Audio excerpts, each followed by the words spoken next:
At yun nga mga gar, no? Dahil nga sa nangyaring error 12 ay nagkaroon tayo ng check engine sa ating monitor dahil dito sa error 12 na ito. So ang gagawin natin ay dapat nating mabura itong check engine na yan. So dapat mawala yan. Kung pupunta pa tayo ng Yamaha, mabala pa tayo. Since meron tayong OBD na pwedeng pangtanggal at ito yung socket na pagsasaksakan natin ng OBD.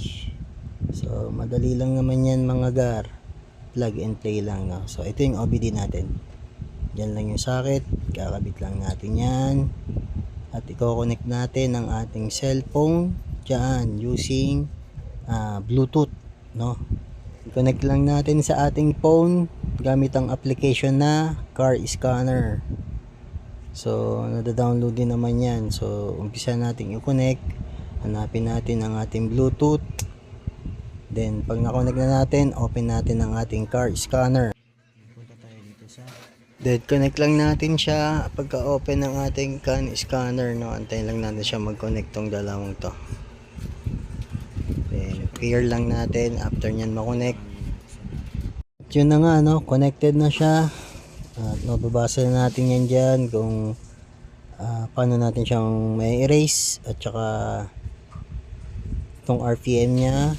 Yan, pwede natin yan matesting kung working, no.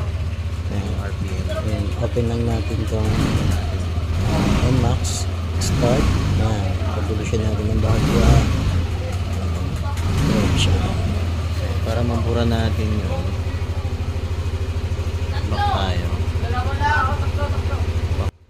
After nga yan mga gar ay pwede na natin siyang i-diagnose, no, yung mga error na nangyari dito sa ating motor, no. So check lang natin, no, napakarami niyang na-diagnose na error. So iparig lang natin yan, antayin lang natin hanggang marig niya. Then after that, pwede natin siyang i-delete. Yun na nga mga gar, no, na-rig niya na. Then pwede natin siyang i-delete. Nakikita niyo yung check engine na wala, no? Dahil dinilit niya na. Dahil nawala na yung mga error.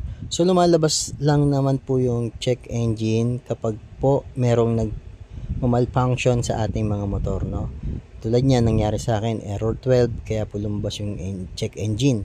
Then inayos na po namin yun, pero yung logo nandun pa rin po yan. Ito po yung pangtanggal para po mawala. So maraming salamat sa panonood and ciao.